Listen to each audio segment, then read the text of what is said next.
Del muladar al trono. Él levanta del polvo al pobre y al menesteroso alza del muladar para hacerlos sentar con los príncipes de su pueblo. Salmo 113, 7, 8.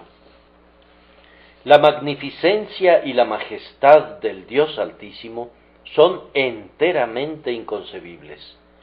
Las mentes más magistrales, aun encontrándose en su estado más espiritual y pese al máximo ejercicio de su imaginación, se han visto imposibilitadas de vislumbrar la magnificencia de Dios. Nuestras más excelsas concepciones del universo se quedan definitivamente muy cortas en cuanto a qué es realmente. Las investigaciones de la astronomía han revelado hechos que sobrepasan todos los poderes de la mente humana, a pesar de todos los esfuerzos para descifrarlos.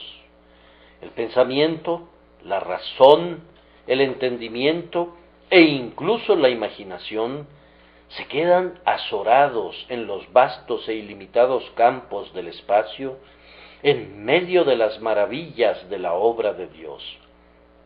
Sin embargo, todos los portentos que el ojo humano ha visto o que el espíritu mortal ha adivinado, no son sino partes de sus caminos.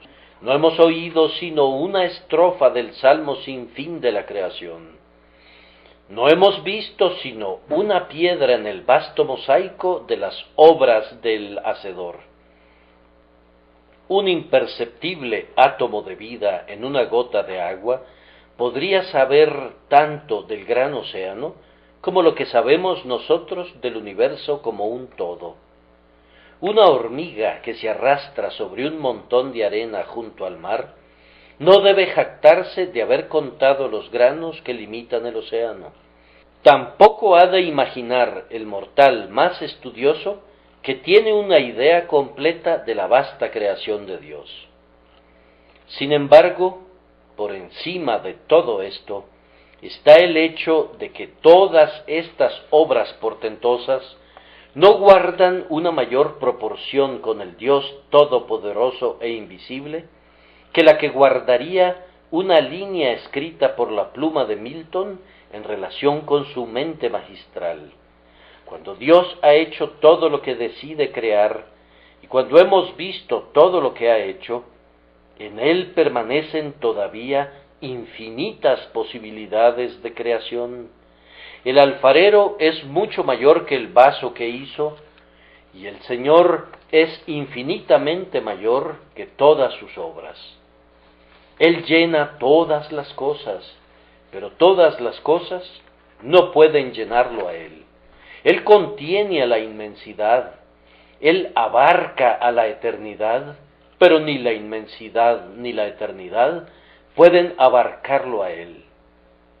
Grandioso Dios, cuán infinito eres tú, cuán insignificantes gusanos somos nosotros. Muy atinadamente le canta el salmista como el Dios que se humilla a mirar en el cielo. Esos seres majestuosos, los querubines y serafines, que se desplazan con alas de fuego para cumplir las órdenes del Eterno, no han de ser observados por Él a menos que, en condescendencia, hablando a la manera de los hombres, se incline para verlos. Cantamos acerca del cielo, incluso del cielo de los cielos, como propiedad del Señor, y decimos de esos gloriosos lugares que constituyen su morada peculiar, y eso es lo que son. Y sin embargo, el cielo de los cielos no puede contenerle, y los espíritus celestiales no son nada comparados con él. Consideren entonces la condescendencia del Señor al visitar a los hijos de los hombres. ¡Cuánta condescendencia hay aquí, hermanos míos! Del trono del infinito a las viviendas de arcilla del hombre. Seguramente en un momento percibirán que todas las escalas de rango en nuestra raza de gusanos ha de ser menos que nada e incluso despreciables para él. Él no frecuenta la compañía de los reyes cuando desciende a la tierra, pues ¿qué es su pompa ridícula para él? Él no busca para sí la sociedad imperial como si fuera algo más acorde con su dignidad que la asociación con la pobreza, pues ¿qué es el juego de niños de la grandiosidad cortesana para él? Un rey. ¿Qué es un rey sino un gusano coronado? Un rey. ¿Qué es un rey sino polvo y cenizas colocados encima del restante montón de cenizas y polvo? El Señor, por tanto, tiene en muy poca consideración el honor proveniente del hombre cuyo aliento está en su nariz. Con escarnio divino, Él aparta sus ojos de las torres de reyes altivos. Cuando su terrible carro desciende rodando de los cielos, hace que los hombres observen su condescendencia cuando visita a los hombres de baja condición. Él se tendría que rebajar para visitar un palacio, pero no se rebaja más si visita el muladar. Cuando está involucrado en diligencias de misericordia, habiéndose rebajado tanto como para entrar en un salón de sesiones del gabinete, se requiere escasamente un paso más para llegar a la guarida de la pobreza y a la madriguera del vicio. Tengan ánimo, ustedes que son los más humildes de los hijos de los hombres, pues quien reina en la gloria no desprecia a nadie. Él levanta del polvo al pobre y al menesteroso alza del muladar. Esto ha ocurrido frecuentemente en la providencia. En sus arreglos, Dios altera singularmente la posición de los hombres. La historia no carece de ejemplos en los que quienes están más arriba han quedado más abajo y los de abajo han terminado colocados arriba. He aquí, hay postreros que serán primeros y primeros que serán postreros. Salomón dijo, vi siervos a caballo y príncipes que andaban como siervos sobre la tierra. Y lo mismo se ha visto incluso en estos modernos tiempos, cuando los reyes han huido de sus tronos y los hombres que andaban merodeando sumidos en pobreza, se han remontado al poder imperial. Dios, en la providencia, se ríe a menudo del linaje y de los ancestros y mancha el honor y la dignidad de todo aquello de lo que se jacta la naturaleza humana. El ascenso del cuchitril al palacio es fácil cuando el cielo favorece. Esta mañana no tengo el propósito de explayarme sobre la providencia. Mi texto tiene una especial conexión con los actos de la gracia de Dios. Es aquí donde vemos, por encima de todo, la soberanía condescendiente de sus tratos. Él toma lo vil del mundo y lo que no es, para deshacer lo que es. Selecciona para sí a los que los hombres habrían repudiado con escarnio. Cubre su tabernáculo del testimonio con pieles de tejones, elige piedras sin labrar para usarlas como materiales para su altar. Una zarza es el lugar para su manifestación flameante, y escoge un muchacho pastor para ser el varón conforme a su corazón. Aquellas personas y cosas que desprecian los hombres son a menudo de gran estima a los ojos de Dios. Al considerar el texto esta mañana, hemos de notar los objetos de la selección de Dios. Primero, dónde se encuentran algunos de esos hombres. En segundo lugar, cómo los toma de su condición degradada. En tercer lugar, cómo los alza. Y en cuarto lugar, dónde los coloca. será la historia de un hijo de Dios, del muladar al trono.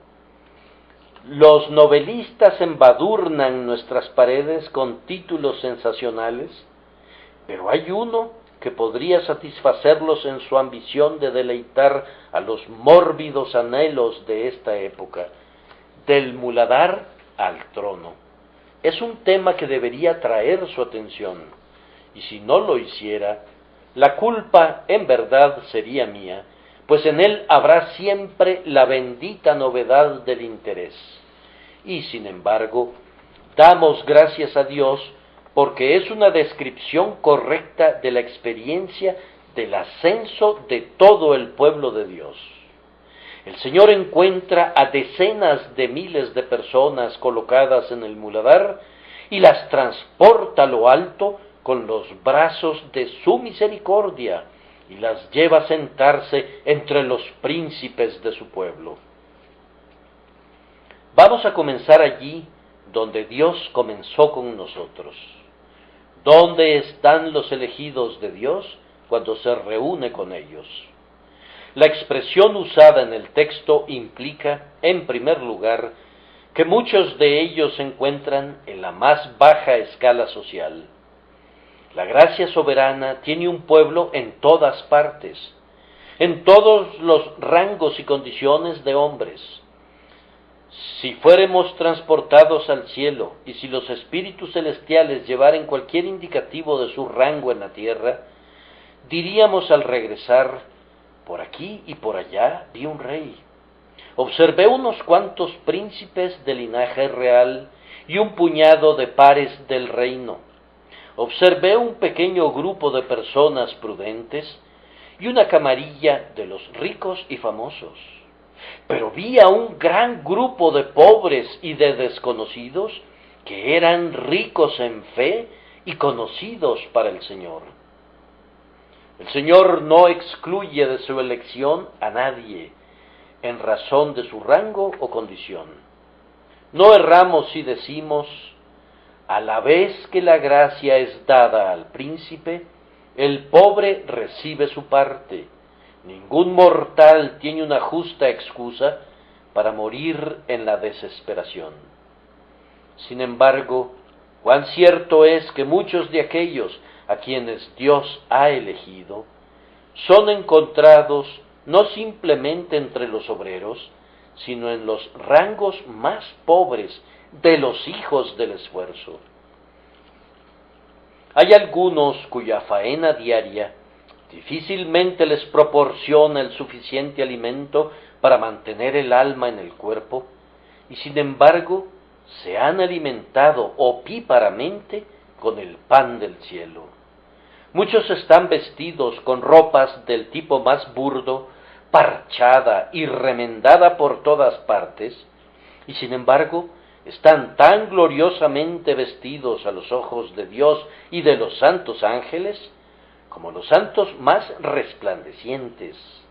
Pero os digo que ni aun Salomón con toda su gloria se vistió así como uno de ellos.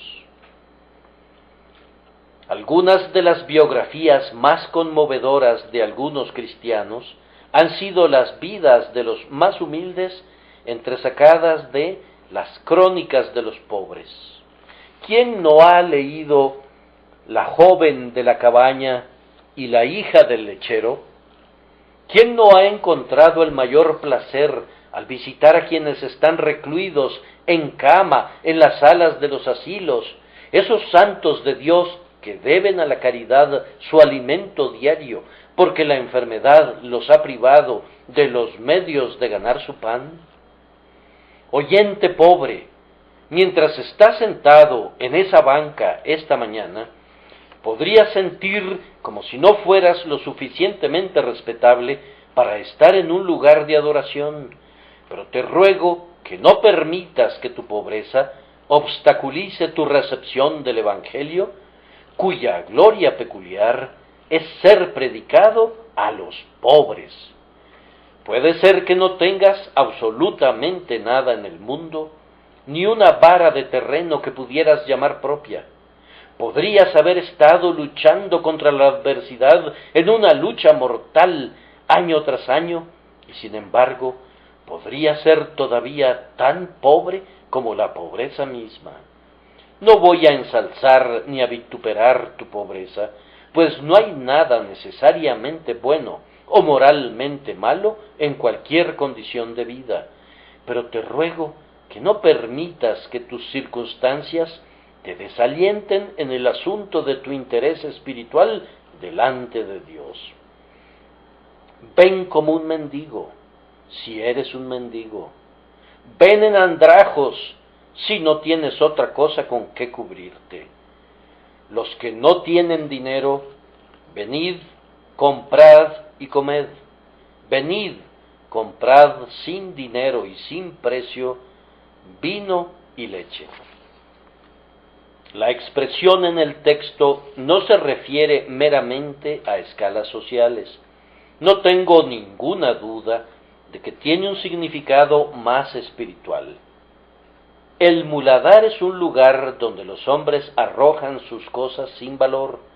Cuando has utilizado un artículo y no puedes usarlo ya más, lo tiras a la basura.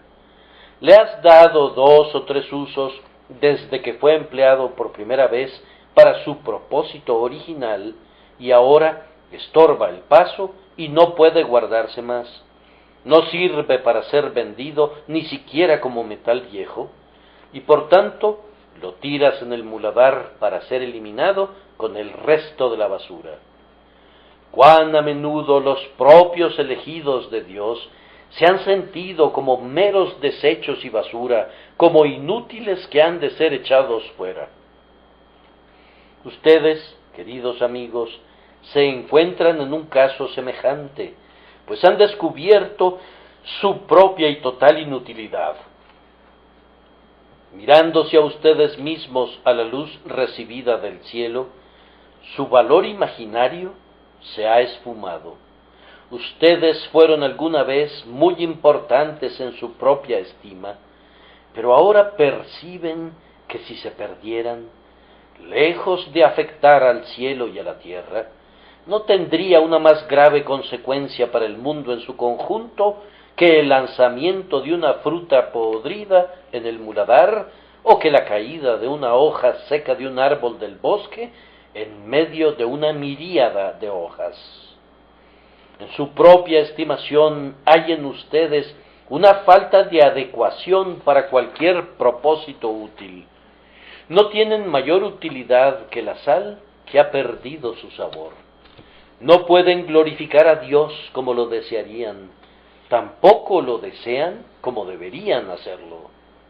Ni puedes orar con el fervor que desearías, ni alabar con la gratitud que desearías sentir. Al examinar tu vida pasada, te sientes avergonzado de corazón. Te lamentas en un rincón: Señor, qué indigno pedazo de madera he sido en este mundo. ¿Cómo he inutilizado la tierra? ¿Qué siervo tan inútil he sido? ¿Has sido útil para tu familia o para tu país y pensabas antes que eso bastaba? Pero ahora te mides como a la luz de Dios, y en tanto que no has glorificado nunca a tu Hacedor y no has honrado a tu amable y benevolente Preservador, te sientes tan indigno que si el Señor te arrojara al muladar y dijera: échenlo fuera, es tan indigno como la escoria o el estiércol, solo te estaría tratando como lo mereces con creces. Mi querido amigo, esta opinión de ti mismo, aunque te acarrea mucha infelicidad, es un signo muy saludable. Cuando nos consideramos poca cosa, Dios tiene un alto concepto de nosotros. Dios resiste a los soberbios y da gracia a los humildes. Él no te quebrará, oh caña cascada. Él no te apagará, oh pábilo humeante. Pero aunque sólo sirvas para ser arrojado al muladar, Su benevolencia tendrá una tierna misericordia de ti, y te exaltará entre los príncipes de su pueblo. Además, el muladar es un lugar de desprecio. El desprecio dice a veces burlonamente de sus víctimas: es una persona tal que yo no la levantaría aunque lo viera en un muladar. El escarnio del mundo condena a algunas personas así: oh, son unos buenos para nada, el muladar sería algo demasiado bueno para ellos. Posiblemente, persona que me escuchas, pudieras estar colocado en una familia donde eres muy despreciado. Tal vez no tengas la habilidad ni la agudeza de otras personas del hogar y, por tanto, te ven de menos, y eres considerado un pobre tonto al que no vale la pena tomar en cuenta. A diferencia de otros, no has tenido éxito en la vida, y por consiguiente, eres visto con gran desprecio por quienes han prosperado mucho y rápidamente. Es más, sientes esta mañana como si merecieras el desprecio derramado sobre ti. Has estado diciendo: ah, tú me desprecias, pero si me conocieras como yo me conozco, me despreciarías más. Piensas que no soy nada, y soy menos que nada. Me pones un mal nombre, pero si pudieras ver el engaño de mi vil corazón, entenderías que el nombre es muy apropiado, aunque me lo pusiste en son de burla. Bien, amigo despreciado, permíteme recordarte que el Señor se ha fijado con frecuencia en aquellos a quienes el hombre ha despreciado. Y aunque tus propios padres pudieran haberse sentido frustrados contigo, y la sociedad pudiera burlarse de ti, y tú mismo pudieras sentir ahora como si el escarnio fuera muy merecido, sin embargo, ten confianza y ten buen ánimo, pues Dios visita muladares cuando no visita palacios, y levantará a los humildes y a los mansos del polvo en el que desfallecen y languidecen. El siguiente comentario, tal vez, proporcione más consuelo. El muladar es el lugar para las cosas inmundas y ofensivas. Decimos de las cosas de mal olor y sabor: es algo demasiado malo para tenerlo en casa, por tanto, debe ser desechado. Tírenlo a la basura, cúbranlo. Cuando la materia se torna fétida, pútrida y ofensiva, necesitamos que sea removida de inmediato. Ah, es triste que tengamos que decir eso de cualquiera de nuestros semejantes, pero debemos decirlo. Hay algunas personas cuyos pecados son terriblemente graves. Sus iniquidades son tan viles que constituyen una ofensa para los ojos y los oídos de todos los hombres decentes, y el Dios Santo mira sus acciones con ira y aborrecimiento. Algunos pecadores se han vuelto de un carácter tan infame que son dañinos para todos los que tienen que ver con ellos.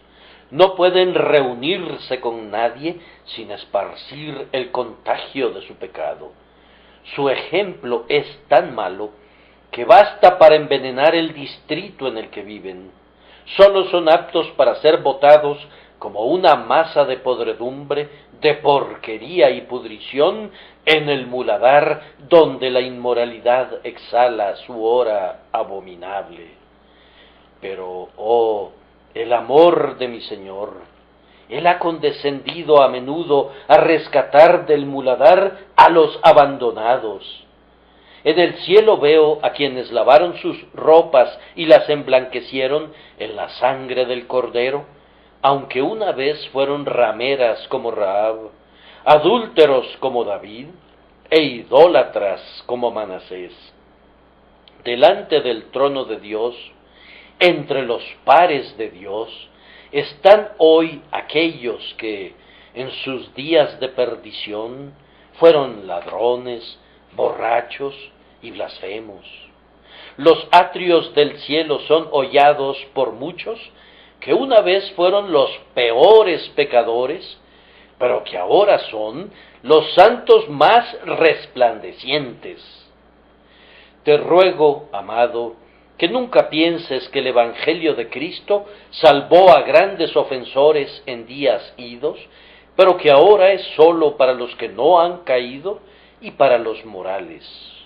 Los morales son libremente invitados a Cristo, de quien nunca olvidamos testificar, pero los inmorales son invitados también.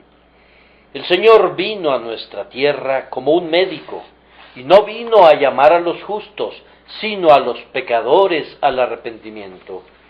No vino a sanar a quienes gozan de una buena salud, sino a los enfermos. Oh, amado oyente, si estás tan enfermo por el pecado, que toda tu cabeza está enferma y todo tu corazón está desfallecido, y desde la coronilla de tu cabeza hasta la planta de tu pie no hay un lugar sano en ti, sino solo heridas y raspones y llagas putrefactas, aún así el amor de mi Señor se inclinará hasta ti. Si has agregado lujuria al robo, y has añadido asesinato a la lujuria, y si estás manchado de sangre con una infame iniquidad, empero el sagrado paño carmesí que fue llenado por el corazón de Jesús puede limpiar todo pecado y blasfemia. Todo aquel que crea en él es justificado de todas las cosas de las que no podría ser justificado por la ley de Moisés. Las mentes refinadas pensaron justo ahora que yo estaba usando una expresión muy fea cuando hablé de rescatar a la podredumbre del muladar, pero la expresión es extremadamente limpia cuando se compara con el pecado, pues toda la inmundicia y repugnancia que hayan ofendido jamás al ojo y a la nariz es dulzura comparada con el pecado. La cosa más sucia y más detestable en todo el universo es el pecado. Es eso lo que mantiene ardiendo el fuego del infierno como la gran necesidad sanitaria de Dios. Tiene que haber un tofet permanente allí donde hay un constante pecado. Leemos que ciertas ciudades francesas encendían grandes hogueras públicas en tiempos del cólera. El cólera. ¿Qué es el cólera comparado con el pecado? Dios hace que las llamas ardientes del tormento eterno asciendan por los siglos de los siglos. Pues es sólo por ese terrífico castigo que la plaga del pecado puede ser restringida del todo dentro de los límites. El pecado es un horrible mal, es un veneno letal, y sin embargo, pecador, aunque tú estés tan lleno de él como un huevo está lleno de nutrientes, y destile su olor del modo que la pieza más pestilente de materia nociva exhala malos olores, sin embargo, la infinita misericordia de Dios en Cristo Jesús puede levantarte de esta extrema degradación y hacer que brilles como una estrella en su reino al fin de los tiempos. Además, el muladar puede ser considerado espiritualmente como el lugar de condenación. Por ejemplo, considera un cierto artículo alimenticio. El ama de casa que es ahorrativa no desea desperdiciar nada. Bien, si no sirve para la alimentación, ¿no podría ser útil para otra cosa? Por fin, cuando ve que no sirve, la sentencia de condenación es: debe tirarse al muladar. Nabucodonosor, en su memorable proclamación concerniente al Señor Jehová, dijo que cualquiera que dijera una palabra contra él sería hecho pedazos, y su casa sería convertida en un muladar. Entonces Hay una conexión entre el muladar y la condenación. Ahora, podría haber en esta audiencia, esta mañana, un hombre que se sintiera bajo sentencia de condenación. Has tenido con mucha frecuencia remordimientos de conciencia. A menudo te han mostrado mejores caminos y sin embargo has pecado contra la luz y el conocimiento al punto que ahora consideras que has pecado más allá del alcance de la misericordia. Esta mañana, muy probablemente, mi voz rechina en tu oído. Aunque tiene el propósito de transmitirte las noticias más halagüeñas que jamás hubiere proclamado una trompeta de plata al pecador en quiebra en el día del jubileo, sin embargo, suena para ti como la voz que proclama tu condenación. Bien, pobre pecador, si tú estás condenado en ti mismo, y una áspera voz ha dicho, arrójenlo al muladar, arrójenlo a las llamas del infierno, empero, yo vengo a ti en el nombre de Jehová, y te pido que oigas esta palabra esta mañana. Él levanta del polvo al pobre, y al menesteroso alza del muladar, para hacerlo sentar con los príncipes. ¿Qué dices a esto? ¿Qué tal si Dios te perdonara esta mañana? ¿Qué tal si te convirtiera en su hijo? ¿Qué tal si te da una corona incorruptible de vida? Oh, dices tú, si hiciera eso, yo le amaría y le bendeciría. Pecador, Él lo hará si crees ahora en el Señor Jesús, cuya sangre nos limpia de todo pecado. Por la muerte de Jesús te suplico que confíes en el sacrificio expiatorio del Calvario y vivirás para alabar su amor redentor. Sin embargo, no debo dejar fuera un pensamiento que acaba de atravesar la mente de alguien. Algo que yace en el muladar está en contacto con repugnantes asociados, y por tanto, el texto podría representar a aquellos que han vivido hasta aquí entre asociaciones malignas. Cuando estas puertas son abiertas, entran aquí a menudo, por curiosidad, personas que no asisten regularmente a lugares de adoración. Debo aclarar que es la clase más esperanzadora de aquellas a las que me dirijo, pues algunos de ustedes han oído mi voz y las voces de otros ministros durante tanto tiempo que casi están desahuciados. Casi podríamos darnos por vencidos, pues hemos argumentado con ustedes tan frecuentemente y hemos puesto la verdad delante de ustedes tan constantemente que seguramente, si fuera a ser bendecida para ustedes, ya lo habría sido. Pero ocasionalmente nos visitan algunas personas para quienes el Evangelio es algo nuevo, y algunas de estas personas provienen de la peor sociedad, recién salidos del teatro, del Palacio de la Ginebra, y de peores lugares todavía. El nombre de Jesús es casi desconocido, excepto cuando es usado en la blasfemia, y la persona del Dios Altísimo está completamente olvidada, excepto como invocación en una maldición.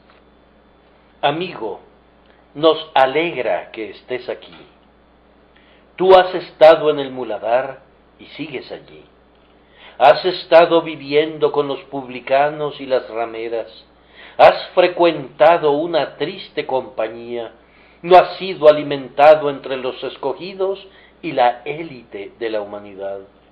Por el contrario, gozas de una hipoteca entre los tiestos y moras junto a los vallados. Ahora es así, tal como estás, que Jesucristo te invita a la reunión. Ve pronto por las plazas y las calles de la ciudad y trae acá a todos los que encuentres. y trajeron a los mancos, a los cojos y a los ciegos, y tomaron sus lugares y festejaron mientras que otros, que habían sido invitados, rehusaron venir. Yo los llamo a ustedes, entonces, si hay personas con este perfil en mi auditorio, a ustedes que no atraviesan con frecuencia las puertas del santuario de Dios, a ustedes que viven entre los profanos y los libertinos, vuélvanse a Jesucristo, se los ruego, que el Eterno Espíritu los vuelva este día y que sean encontrados entre los escogidos de Dios. ¡Ay! Y ay de mí que tenga que decirlo.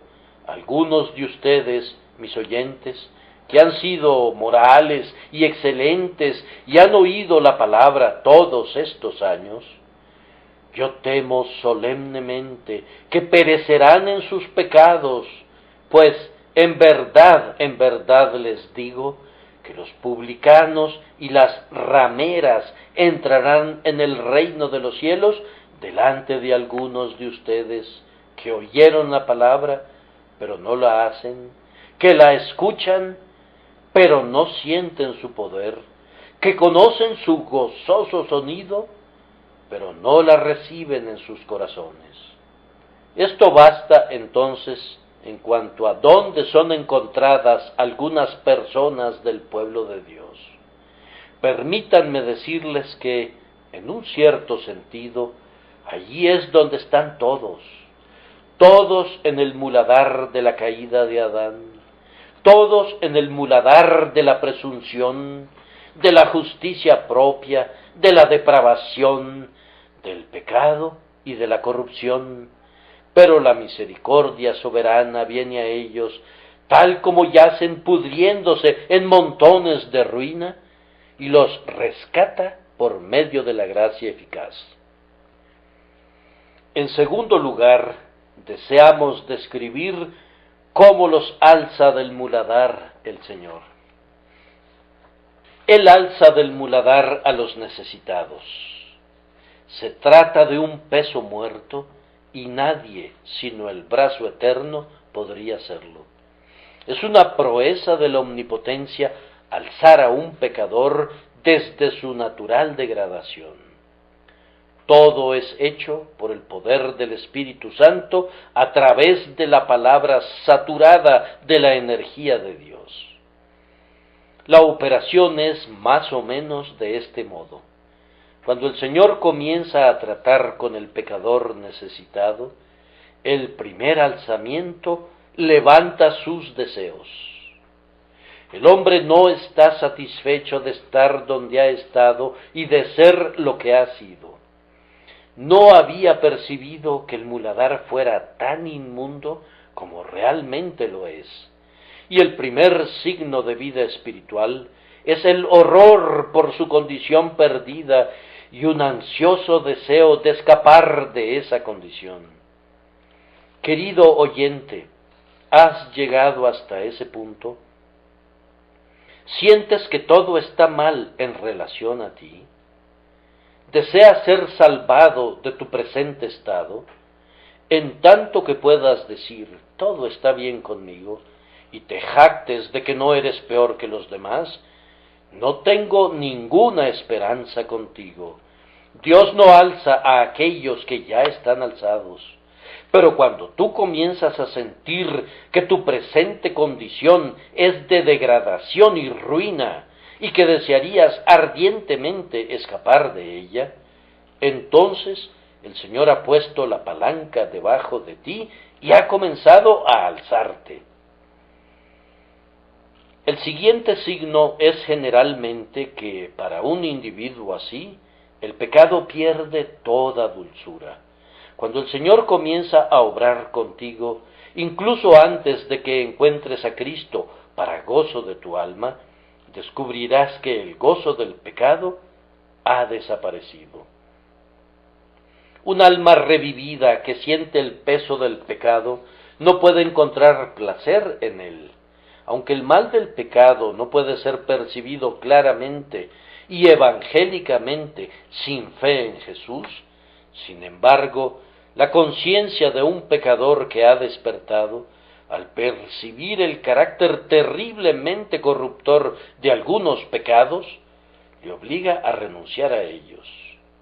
La taberna ya no es visitada, la silla del escarnecedor se queda vacía, las lujurias de la carne son abandonadas, y aunque esto no alza al pecador del muladar, es, sin embargo, un signo de que el Señor ha comenzado su obra de gracia. Cuando el pecado se vuelve amargo, la misericordia se vuelve dulce. Oh amigo mío, que el Señor te destete de los dulces venenos del mundo y te lleve a los verdaderos placeres que están ocultos en Cristo Jesús. Otro bendito signo de que el hombre está siendo alzado del muladar es que comienza a sentir que su propia justicia no es de ninguna ayuda para él. Cuando, habiendo orado, contempla sus oraciones con arrepentimiento y habiendo ido a la casa de Dios, no descansa en las formas exteriores. Es bueno que el hombre sea cortado enteramente de toda confianza en sí mismo. Podría estar todavía en el muladar, pero estoy seguro de que no estará por mucho tiempo, pues cuando tú y tú mismo han contendido, Dios y tú mismo comienzan a estar en paz. Cuando tú puedes ver a través de esa justicia de telaraña tuya, que una vez pareció ser un hermoso vestido de seda, cuando puedes odiar esa moneda falsa que una vez pareció brillar y sonar como oro legítimo, cuando estás hundido en la zanja y tus propios vestidos te aborrecen, no ha de pasar mucho tiempo antes de que seas salvado con una salvación eterna. Ahora viene el verdadero alzamiento que te sacará del muladar. Ese individuo pobre, culpable, perdido, indigno, oye de Jesucristo que vino al mundo para salvar a los pecadores. Esa pobre alma lo mira con una mirada que quiere decir: Señor, tú eres mi último recurso. Si tú no me salvas, pereceré. Y tú has de salvarme completamente, pues yo no puedo ayudarte. Yo no puedo aportar ni siquiera un hilo para completar tu perfecta justicia. Si no estuviera terminada, yo no podría contribuir ni siquiera con un centavo para completar mi propio rescate. Si tú no me hubieras rescatado completamente, entonces tu redención no me serviría. Señor, soy un hombre que está hundiéndose, ahogándose, y me aferro a ti al momento de hundirme. Oh, sálvame por tu misericordia. Toda mi ayuda descansa en ti, toda mi confianza obtengo de ti. Cubre mi cabeza indefensa con la sombra de tu ala. Cuando un alma llega a ese punto, entonces está fuera del muladar, pues en el instante en que un pecador confía en Jesucristo, sus pecados cesan de existir. Dios los ha tachado con su pluma, han desaparecido, ya no es culpable a los ojos de Dios, es absuelto por medio de la expiación y justificado por medio de la justicia de Jesucristo. Es un hombre salvado. Puede levantarse de su cilicio y de las cenizas, y caminando libremente, puede cantar de la misericordia comprada con la sangre que le ha liberado completamente. Así, por el don del unigénito Hijo llevado personalmente al corazón, el Señor levanta a sus elegidos de su condición de ruina, les hace ver que se trata de un muladar, les hace sentir que no pueden salir por sí mismos, les señala a Cristo, los conduce a confiar en su sangre preciosa y así son liberados. El tercer punto es cómo los levanta. Es algo bendito ser alzado de la degradación, pero alabado sea Jehová, porque no se detiene allí. El Señor no hace nada a medias. Oh, las longitudes y las anchuras del amor, cuando ha descendido hasta el punto en el que nos encontramos, solo ha completado la mitad de su trayecto. Le falta transportarnos hasta el punto en que Él está. Oh, es algo bendito ser alzado del muladar, aunque nuestra porción solo fuera de ser jornaleros en la casa de nuestro Padre. Pero esto no satisface al infinito corazón de Jehová. Él alzará a su pueblo por encima de los goces comunes y los llevará más alto, y más alto, y más alto, como sobre alas de águila, hasta colocarlos en los lugares de los príncipes y hacerlos reinar con él. Ahora hemos de considerar por unos minutos cómo alza nuestro Señor a su pueblo desde el nivel común de la humanidad para ponerlos al nivel de los príncipes. En primer lugar, son alzados por una completa justificación. Cada cristiano aquí presente esta mañana, independientemente de lo que hubiere sido su vida pasada, es perfecto en este instante a los ojos de Dios por medio de Jesucristo. La justicia inmaculada de Cristo es imputada a ese pecador creyente en Él, así que esta mañana es acepto en el amado. Ahora, amado, sopesa esto, dale vueltas y medita en ello. Pobre, necesitado, pero creyente pecador, tú eres tan acepto delante de Dios en este momento presente por medio de Cristo Jesús, como si nunca hubieses pecado, como si hubieses hecho y llevado a cabo cada obra de su sumamente justa ley sin la menor falla. ¿No es esto sentarse con los príncipes? La plena justificación le depara al creyente un trono tan seguro como excelso, tan feliz como glorioso. Ah, ustedes, vástagos de casas imperiales, algunos de ustedes no saben nada de esto. Esta es una nota que muchos emperadores no podrían haber cantado nunca. ¿Quién acusará a los escogidos de Dios? Dios es el que justifica. ¿Quién es el que condenará? Hablando de sentarse en los pabellones del placer o en los divanes del Estado con nobles, príncipes, reyes, césares. Vamos, la figura se tambalea, se queda corta del blanco, pues el estado del alma completamente justificada sobrepasa en brillo a todo eso, como el sol brilla más que aquella vela vacilante. Demos el siguiente paso. Muchos de los hijos de Dios que han sido alzados del muladar gozan de una plena seguridad de fe. Tienen la certeza de que son salvos. Pueden decir conjuntamente con Job: yo sé que mi Redentor vive. En cuanto a que si son hijos de Dios o no, no tienen ninguna duda. El testimonio infalible del Espíritu Santo da testimonio con su Espíritu de que son nacidos de Dios. Cristo es el hermano mayor, Dios es su Padre, y ellos respiran el Espíritu filial por el cual claman: Abba, Padre. Ellos conocen su propia seguridad. Están convencidos de que ni lo presente, ni lo porvenir, ni lo alto, ni lo profundo, ni ninguna otra cosa creada nos podrá separar del amor de Dios, que es en Cristo Jesús, Señor nuestro. Yo le pregunto a cada quien que posea un corazón que entiende, si esto no es sentarse con los príncipes.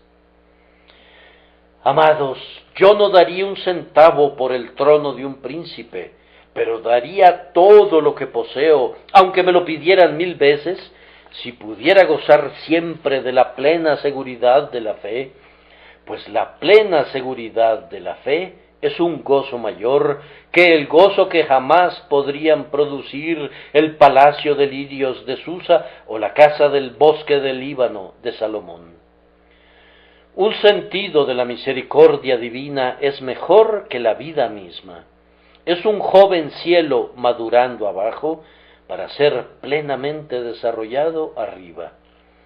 Saber que mi amado es mío y que yo soy suyo, y que me amó y se entregó por mí, es mucho mejor que ser heredero legítimo de muchos imperios. Prosigamos. A los hijos de Dios, favorecidos por la gracia divina, se les permite tener entrevistas con Jesucristo.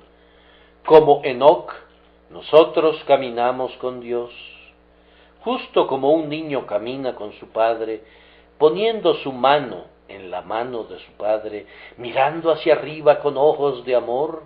Así el pueblo elegido camina con su Padre Dios muy amorosamente, confiadamente, familiarmente, hablándole, contándole sus aflicciones y oyendo de su benevolente boca los secretos de su amor. Son gente feliz, pues tienen comunión con Jesús de una naturaleza más íntima y más tierna que la que incluso los ángeles conocen. Somos miembros de su cuerpo, de su carne y de sus huesos. Estamos casados con Él. Él se ha desposado con nosotros en fidelidad y en justicia. Somos más preciados para Él que su propia carne y sangre, que entregó a la muerte, y ninguno de nosotros perecerá jamás, ni nadie nos arrebatará de su mano. Ahora, ¿acaso no es esto sentarse con los príncipes? Príncipes, príncipes, miramos con desdén su pompa desde la eminencia en que la gracia nos ha colocado. Pónganse sus coronas, vístanse con su púrpura, arréglense con toda su pompa real. Pero cuando nuestras almas puedan sentarse con Jesús y reinar como reyes y sacerdotes con Él, sus esplendores no valdrán ni siquiera un pensamiento. La comunión con Jesús es la gema más preciosa de las que hubieran resplandecido en una diadema imperial. La unión con el Señor es una guirnalda de belleza que brilla más que todas las coronas de la tierra. Y esto no es todo. Los elegidos de Dios, en adición a recibir una completa justificación, una plena seguridad y la comunión con Cristo, son favorecidos con la santificación del Espíritu Santo. Dios, el Espíritu Santo, mora en cada cristiano, sin importar cuán humilde sea. Es un templo móvil en el que reside la deidad. Dios, el Espíritu Santo, mora en nosotros y nosotros en Él. Y ese Espíritu santifica las acciones diarias del cristiano de tal manera que hace todo como para Dios. Si vive, es para Cristo, y si muere, es ganancia. Oh amados, es en verdad sentarse con los príncipes cuando sienten las influencias santificadoras del Espíritu Santo. Oh Dios mío, si yo pudiera sentir siempre que tu Espíritu vence mi corrupción y constriñe mi alma a la santidad, ni siquiera pensaría en un príncipe para compararlo con mi propio gozo. Oh, mis queridos hermanos y hermanas en Jesucristo, estoy seguro de que pueden dar testimonio que cuando caen en pecado en cualquier momento, eso los abate mucho. pues les recuerda el olor de ese vil muladar una vez más, y sienten que están a punto de morir bajo su terrible fetidez. Pero cuando el Espíritu Santo los habilita para vencer el pecado y para vivir como Cristo vivió, sienten, en verdad, que tienen una posición real y un privilegio más que imperial al ser santificados en Cristo Jesús. Además, muchos santos reciben, en adición a la santificación, la bendición de la utilidad. Y pongan atención a esta palabra. Cada hombre útil es de un rango principesco. No estoy exagerando ahora, sino nada más diciendo la sobria verdad. El que bendice a sus semejantes es el verdadero príncipe entre los hombres. Ser capaz de dejar caer perlas de tus labios podría hacerte un príncipe en una historieta de hadas, pero cuando esos labios bendicen a las almas de los hombres, conduciéndolos a Jesús, esto es ser un príncipe verdaderamente. Alimentar al hambriento, vestir al desnudo, rescatar al caído, enseñar al ignorante, darle ánimo al deprimido, inspirar al inconstante y conducir a los santos hasta la diestra de Dios, hermanos míos, esto es llevar un lustre que ni estrellas, ni galones, ni órdenes, ni distinciones podrían conferir jamás. Este es el privilegio de cada uno de ustedes, según el Espíritu de Dios les haya dado la medida de fe. Ustedes, que una vez hicieron el mal, ahora sirven el interés de la virtud. Ustedes, que convirtieron a sus miembros en siervos de la injusticia, ahora hacen que esos mismos miembros sean siervos de la justicia para alabanza y gloria de Dios. Las cortes de los soberanos no pueden otorgar ningunos honores como los que consisten en morar en santidad, caridad y celo. Y además, Dios alza a su pueblo en otro sentido. A la vez que les da santificación y utilidad, también los unge con gozo. ¡Oh, el gozo de ser cristiano! Yo sé que la idea del mundo es que somos un pueblo miserable. Si leen las páginas de la historia, los escritores hablan de los alegres caballeros como hombres de un elevado espíritu y gozo sobreabundante.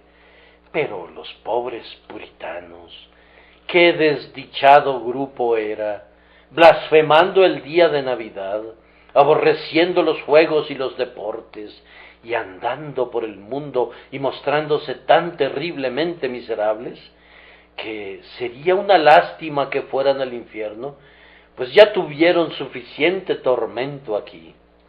Ahora, esos comentarios son totalmente falsos, o por lo menos son una burda caricatura. Los hipócritas, entonces como ahora, y un semblante deplorable, en cambio, se encontraban entre los puritanos huestes de hombres cuya santa jovialidad y gozo eran sin igual. Es más, que no podía ser ni imaginado ni comprendido por aquellos pobres necios burlones que revoloteaban en torno al libertino sin corazón, cuyas hipocresías le habían alzado al trono de Inglaterra. Un profundo e inextinguible gozo moraba en los pechos de aquellos puritanos, pero la jovialidad de los caballeros no era más que un crepitar de espinas bajo la olla, hombres que formaban el cortejo de los altivos y de los fuertes, que se saciaban en los lugares altos y mataban a los santos de Dios. Oh, muy por encima de la risa de los galantes de la corte, estaba el poderoso y profundo gozo de aquellos que regresaron del campo victorioso, cantando al Señor que los había hecho triunfar gloriosamente. Los llamaban los Ironsides, o costados de hierro, y eso eran, pero tenían corazones de acero, quienes a la vez que no vacilaban en el día de peligro, no se olvidaban de brillar de gozo, igual que el acero resplandece ante el brillo del sol.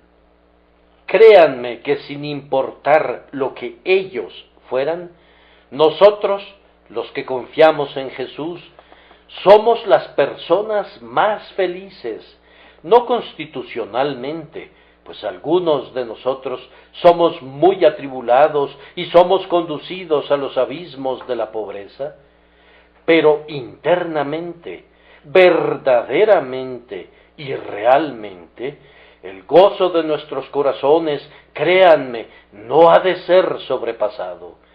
Yo no estaría aquí para mentirles ni por el doble del valor de las Indias, sino que diré la verdad. Si tuviera que morir como un perro mañana, no cambiaría mi lugar con nadie bajo los atrios del cielo por el gozo y la paz de la mente. Pues ser un cristiano y saberlo, beber profundamente de esa copa, conocer tu elección, entender tu llamamiento, yo les aseguro que produce mayor paz y bienaventuranza en 10 minutos de lo que se encontraría en 100 años en todos los atrios del pecado, aunque el desenfreno se desboque y el placer no conozca ninguna licencia. Sólido gozo y perdurable placer, nadie sino los hijos de Sión los conocen. Así que cuando leo el texto que dice que Él nos coloca con los príncipes, no me impresiona la figura, cojea, renquea, pues el Señor nos coloca muy por encima de todos los príncipes terrenales. Y si no fuera por la siguiente frase, yo preferiría que la figura se desvaneciera por completo, pero esa cláusula la endereza, con los príncipes de su pueblo. Esto pone alma y fuerza. Estos son los príncipes de otra sangre, estos son pares de otro reino, y entre ellos Dios coloca a su pueblo. Para concluir, hemos de notar, en último lugar, dónde es que nuestro Señor coloca a su pueblo. Con los príncipes se nos informa. Hemos ya reflexionado sobre ese mismo pensamiento, pero vamos a examinar otra de sus facetas. Con los príncipes es el lugar de la sociedad selecta. Ellos no admiten a cualquiera en ese círculo encantado. El pobre plebeyo no debe aventurarse en medio de la aristocracia. La sangre azul corre en un canal más bien estrecho, y no puede esperarse que se le permita al carmesí común vigorizar la lánguida corriente. El verdadero cristiano vive en una sociedad muy selecta. Escuchen, nuestra comunión verdaderamente es con el Padre y con su Hijo Jesucristo.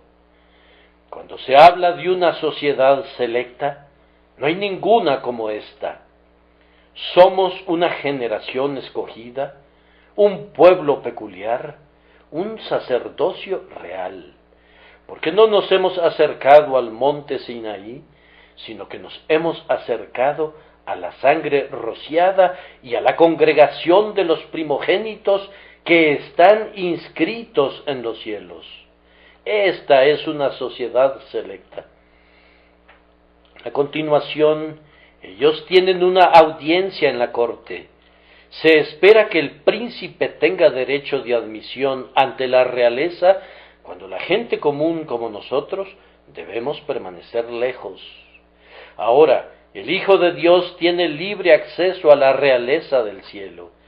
Nuestros privilegios cortesanos son del orden más elevado.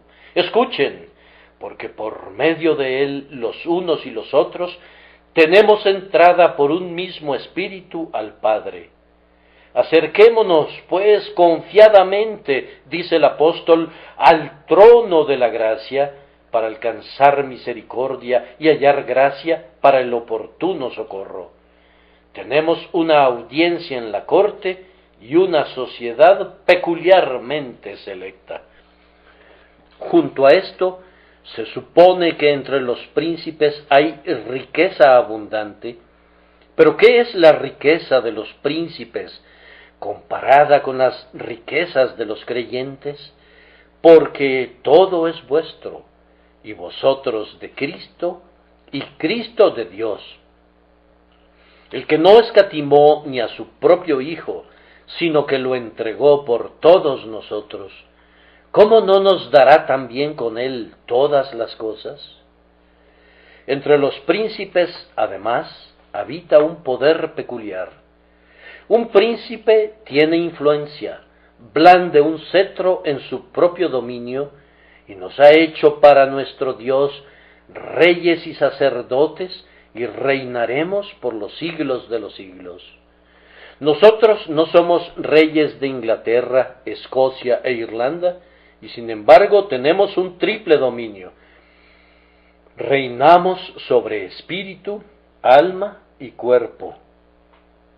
Reinamos sobre el reino unido del tiempo y de la eternidad.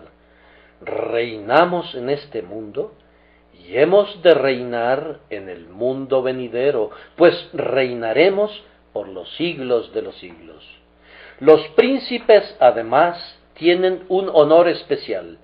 Todos los presentes en la multitud desean contemplar al príncipe y se deleitarían en servirle. Él ha de ocupar la primera posición en el imperio. Es un príncipe de sangre y ha de tenérsele estima y respeto. Amados, oigan esta palabra.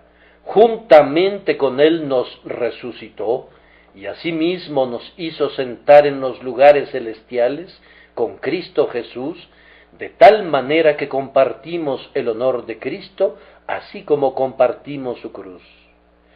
Pablo fue tomado del muladar de la persecución, pero no es inferior a nadie en la gloria. Y a ti, aunque pudieras haber sido el primero de los pecadores, no te irá peor cuando el Señor venga en su reino. Pero así como los reconoció en la tierra y los redimió con su sangre preciosa, así los reconocerá en el estado futuro y los hará sentarse con él y reinar con los príncipes por los siglos de los siglos. Que el Señor bendiga estas palabras por Jesucristo nuestro Señor. Amén.